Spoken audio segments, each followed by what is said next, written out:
Welkom terug by die Groot Ontbyt. Hierdie maand of hierdie week is Kinderbeskermingsweek en ons gesels nou met die mense van Kin Culture en spesifiek met Martha Gryvenstein.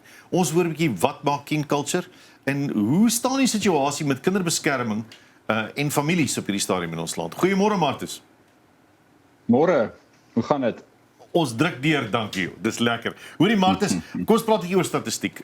Veral as dit kom by kinderbeskerming en kindermishandeling spesifiek ook in Suid-Afrika. Ons moet ook praat oor weeskinders, die hoeveelheid weeskinders in die stelsel in Suid-Afrika en waarheen hulle moet gaan. Maar voor ons daar kom, hoe lyk die statistieke? Ja, dankie. Soos wat jy kan indink, die statistiek is baie keer moeilik om ons kop om te kry of om te verstaan.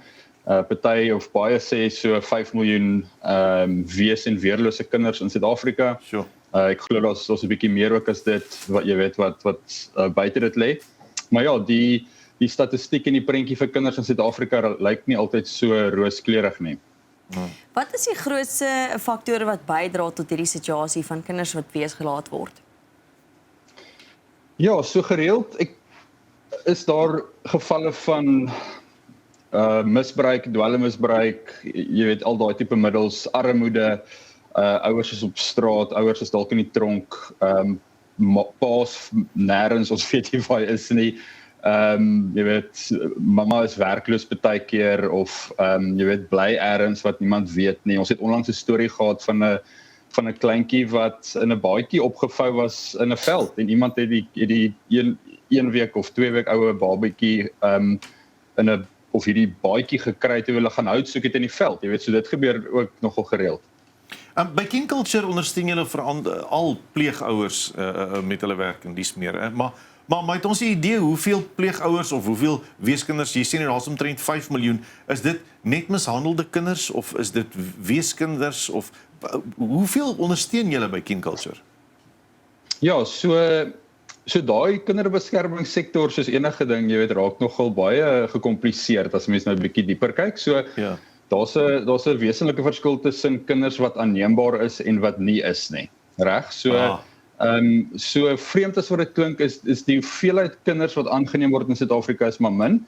In vergeleke met die hoeveelheid kinders wat in iets soos pleegsorg of wat hulle noem alternatiewe sorg is en daardie kinders word baie keer maar vasgevang in 'n stelsel, né? Vasgevang, jy weet, tussen 'n hof en 'n maatskaplike werker en ons kry nie 'n huis nie of 'n oorvol pleeghuis of iets van die aard of 'n kinderhuis. So die kinders wat dan daai 5 miljoen is waarskynlik die meeste van hulle is waarskynlik kinders wat in 'n kinderhuis of in pleegsorg of in een of ander vorm van tydelike sorg is. En dit word bepaal deur die kinderwet ook. So wat Kin Culture dan doen is ons het 'n netwerk, ons is van pleeggesinne. Ons is baie passievol oor om nuwe gesinne te werf en dan ook om ondersteuning vir daardie gesinne te bied. So ons as 'n organisasie, 'n kinderbeskermingsorganisasie ondersteun so wat 180 kinders wat omtrent oor so 115 gesinne geplaas is.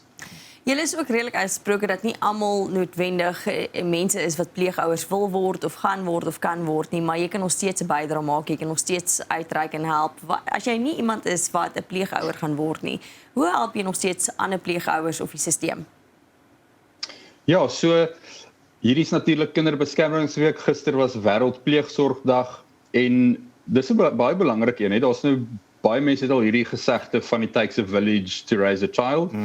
Aangeneem en dit is regtig so. Ek dink die eerste stap is om ouers in jou gemeenskap te gaan uitsoek of gesinne wat hierdie werk en baie keer in 'n kerk is dit 'n baie goeie plek.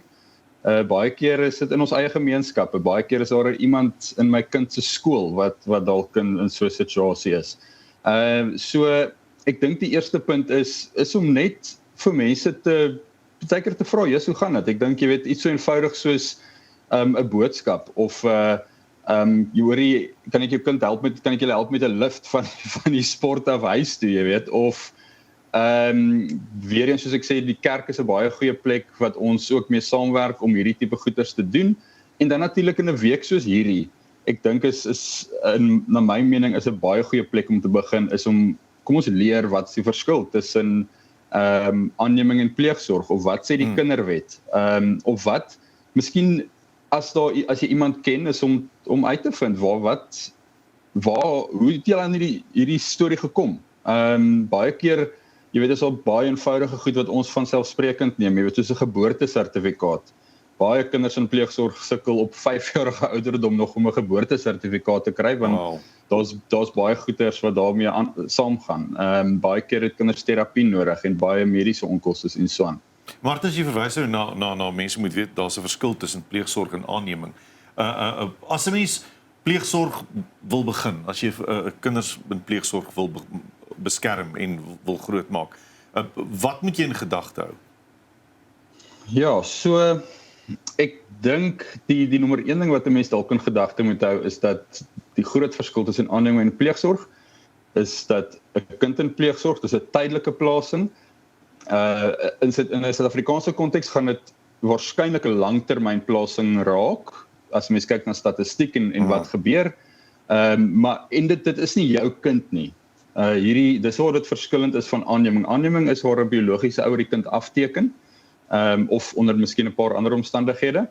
Waar pleegsorg is, die kind word deur die hof geplaas in jou sorg terwyl die huislike omstandighede en die biologiese ouers situasie remedieer word en so meer, teoreties natuurlik. So, jy weet, so ek dink dis waarskynlik die nommer 1 ding, en die ander ding dink ek is dat hierdie is iets wat, dis nie 'n maklike pad nie, dis nie 'n ding wat jy oornag besluit nie, maar daar is ook ondersteuning beskikbaar, en ek dink dit is wat King Culture baie groot op is dat ons is daar om te ondersteun, ons probeer kerke kry om hulle mense saam te ondersteun, en so meer.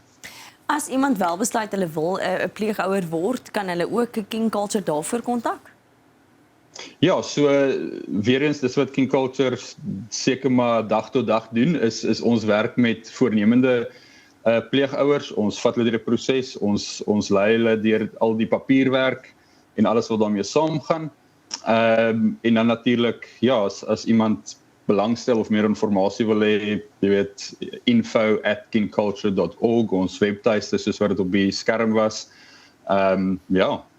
Martens, net ter afsluiting, hoekom gebruik King Culture 'n kerke om mee te werk? Want daar's so baie organisasies, maar hoekom fokus julle spesifiek op kerke? Ja, so ons sien maar net in 'n Suid-Afrikaanse konteks, hoewel punt nommer 1, ek dink as ons kyk na die Bybel, en hoekom die kerk bestaan en daar is, jy weet, is 'n groot rede daarvoor is om, soos wat dit in Jakobus 1:27 sê, om te sorg vir die wees en weerlose. Ja.